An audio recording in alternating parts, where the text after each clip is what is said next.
It is a Tuesday. You chose your outfit this morning because your best friend said it looked good on you last time you wore it. You ate cereal standing up because you were running 4 minutes late. You texted someone on the bus. You complained, mildly, about having a history test today that you are approximately 60% prepared for. You are 16 years old. You are a completely ordinary person having a completely ordinary morning in a completely ordinary American high school. In 11 minutes, your life will divide into two parts: before and after.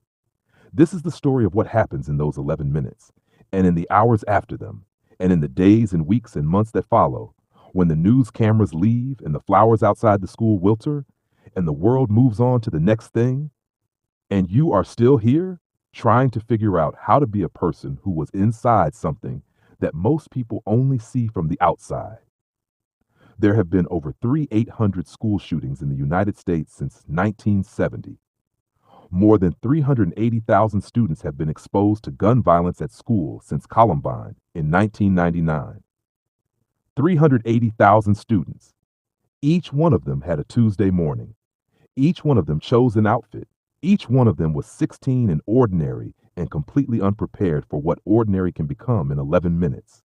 This is their story. This is your story. Pay attention. First period is English. You sit in your usual seat, third row, second from the window, the seat you have sat in since September without ever consciously choosing it, the way humans establish territory through habit rather than intention. Your teacher is talking about a novel you have half read. Someone near the back is pretending to take notes, but is actually drawing. The girl in front of you smells like the same shampoo she has used every day this year. And you have never once thought about that until right now, writing this, because later you will think about it constantly. Your phone is in your bag, face down, because phones are not allowed in class, and you are the kind of person who mostly follows rules, not out of fear, but out of a general sense that rules usually exist for a reason. You are thinking about the history test. You are thinking about what you want for lunch. You are thinking about a conversation you had yesterday that you are not sure ended the right way. You are thinking about everything and nothing, the way 16-year-olds think, which is to say you are fully alive inside your own head in the complete and unconscious way that you will not be able to do again for a very long time after today. The intercom clicks on. This is not unusual. The intercom clicks on several times a day. Announcements, schedule changes, reminders about the upcoming sports game. Your teacher pauses mid-sentence, the way teachers do when the intercom interrupts, and everyone looks up with the mild, unfocused attention of people expecting nothing important. But the voice that comes through the intercom is not the principal's voice. It is the secretary's voice. And something in it, some frequency, some tremor that does not belong in a Tuesday morning, makes the hair on your arm stand up before your brain has finished processing the words. Lockdown. This is a lockdown. This is not a drill. Your teacher moves faster than you have ever seen an adult move. Door locked, lights off, blinds closed. She is saying words, get to the corner, away from the door, sit down, stay quiet. And her voice is doing something extraordinary. It is completely calm. You will think about that later, about what it cost her to make her voice completely calm in that moment, and you will understand something about adults that you did not understand before. You move to the corner with everyone else. You sit on the floor. The floor is cold and hard, and it is the floor you walk across every day for 2 years without ever once thinking about what it feels like to sit on it. 22 students, one teacher, a corner of a classroom, the door locked and the lights off, and outside in the hallway, silence. The silence is the worst part. Your brain, which has been trained by years of television and news and Alice drills to associate this situation with noise, with the sounds that mean danger, does not know what to do with silence. Silence could mean anything. Silence could mean it is already over. Silence could mean it has not yet begun. Silence is the most frightening sound you have ever heard. Someone is crying. Very quietly. They are trying not to, and the effort of trying not to cry is making it worse, which you understand completely because you are also trying not to cry, and it is also making it worse. You take out your phone, Your hands are shaking, not violently, but with a fine tremor that you cannot stop, and do not try to stop because stopping it is not important right now. You open your messages. You find your mother's name. You type, love you. I'm okay. Lockdown at school. Don't panic. I love you. You press send. Then you put the phone face down on your knee and you look at the door and you wait. Time does something strange. It does not stop. You can see the second hand on the classroom clock moving slowly, steadily, indifferently, and you know that time is continuing at exactly the same pace it always has. But your experience of it has completely disconnected from the clock. Each second lasts a minute. Each minute lasts an hour. The 22 of you sit in the corner and breathe and wait, and the clock moves and time does not.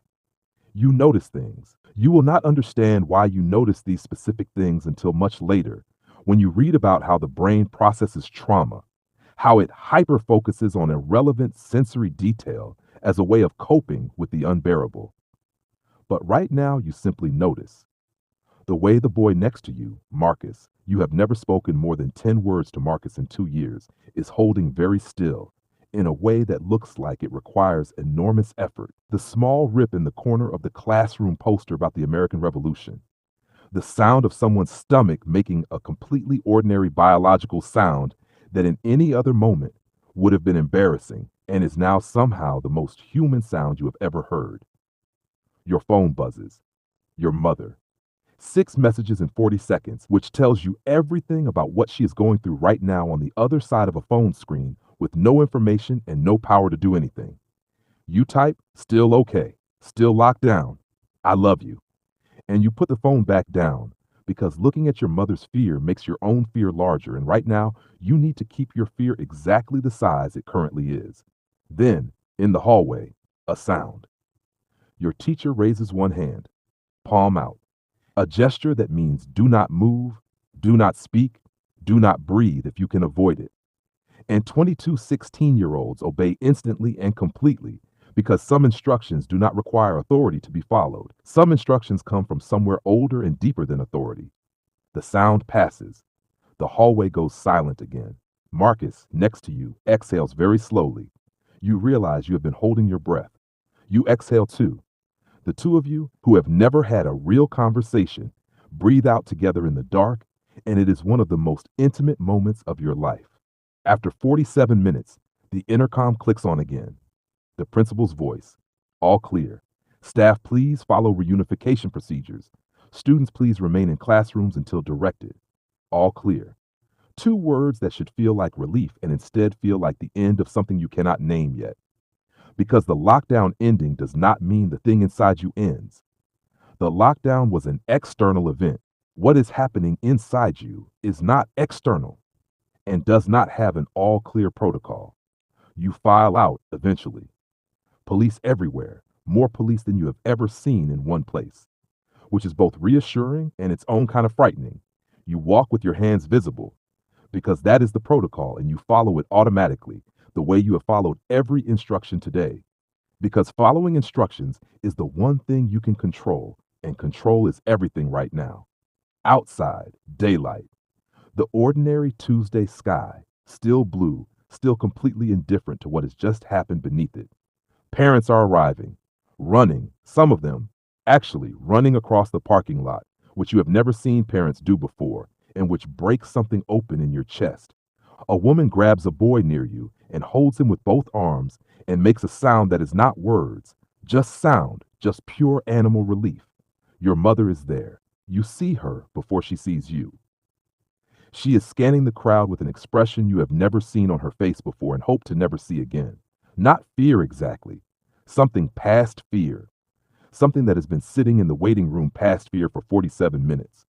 She sees you. She walks towards you fast and then faster. And then she is holding you and you are holding her. And neither of you says anything for a long time because words have not caught up yet with what this moment is. Here is what nobody tells you about after. The world expects you to be okay relatively quickly, not immediately. People are kind initially. There are counselors and crisis lines and school assemblies and sincere expressions of thoughts and prayers from people with important titles. There is a week, maybe 2, of the world treating you like someone who has been through something. And then the world moves on, because the world has to move on, because the world is full of other things and other people and cannot hold your particular Tuesday in its attention forever. But you cannot move on, not at the same pace. You go back to school eventually. They reopen after a week, which is both too soon and somehow necessary, because staying away forever is not an option and returning is the only way through. Walking back through those doors is one of the hardest things you have ever done. Your feet know the way. 2 years of muscle memory, and your body follows while your mind does something else entirely. You sit in your seat, third row, second from the window. The floor is the same floor. The clock is the same clock. The poster about the American Revolution still has the small rip in the corner. Everything is the same. You are not the same. This is called post-traumatic stress, and it is not a weakness, and it is not a choice, and it is not something you can decide your way out of. It is your brain doing exactly what brains are designed to do after extreme threat: staying alert, scanning for danger, refusing to fully believe that the danger is over. Your brain is trying to protect you. It is just using tools that were built for a different kind of world. Studies of school shooting survivors show that over 90% experience PTSD symptoms in the months following the event. Many report symptoms persisting for years. Anxiety, hypervigilance, difficulty concentrating, the inability to sit in a classroom near a door without calculating the distance to the exit. You are not broken. You are responding normally to an abnormal thing that should never have been normal in the first place. You are 16 years old, and you have now done something that no child in any other wealthy country in the world is routinely asked to do. You have practiced, since elementary school, what to do when someone comes to your school to kill you. You have learned where to hide. You have learned to barricade doors. You have learned to be silent. You have run drills in which your teachers turned off the lights and told you to get in the corner, and some of you, even in drills, cried because your nervous system cannot fully distinguish between a drill and the real thing, because your nervous system is not sophisticated enough for that distinction, and neither, it turns out, is America's political system. The United States is the only wealthy country in the world where this is normal, where school shooting drills are a standard part of childhood, where parents drop their children off at school and carry in some quiet corner of their mind a fear that parents in Canada and Australia and Japan and Germany and the United Kingdom do not carry. Since 2009, there have been more school shootings in the United States than in every other country in the world combined. Combined. After Sandy Hook in 2012, when 20 children aged 6 and 7 were killed in their elementary school, many Americans believed the country would act. Surely, they said, surely this, surely 26-year-olds. The country did not act, not at the federal level, not in the ways that evidence suggests would reduce these events. After Parkland in 2018, after Uvalde in 2022, after every Tuesday that divided someone's life into before and after, the pattern has been the same: shock, grief, debate, paralysis, and then the next one. You are 16. You did not create this problem. You inherited it. And you are being asked to live inside it while the adults argue about it. 3 months after your Tuesday, you go to a rally. It is organized by students, not adult students, from schools across your state. They got permits and made signs and stood on courthouse steps and spoke into microphones with voices that shook and did not stop shaking and kept going anyway. A girl about your age speaks. She is from a school 2 towns over. She had her own Tuesday, 2 years before yours. She says, "I am not here because I am brave. I am here because I am tired. I am tired of being told that this is the price of freedom. I am tired of practicing how to hide from someone who wants to kill me. I am tired of my generation being asked to solve a problem that our generation did not create. I am tired. And I am here because being tired and doing nothing is no longer something I am willing to do." You listen to her and you feel something shift. Something that has been sitting very still and very heavy inside you since your Tuesday begins, very slightly to move. Not anger, not despair, something harder and more durable than both: purpose. You are 16. You will be 18 in 2 years. In 2 years, you will vote for the first time in your life. And you will vote like someone who has sat on a classroom floor in the dark for 47 minutes, because that is what you are. And that experience does not leave you. And you have decided, standing on these courthouse steps, listening to a tired girl who kept going anyway, that it will not leave you silently. There are 380,000 students in America who have lived inside a school shooting.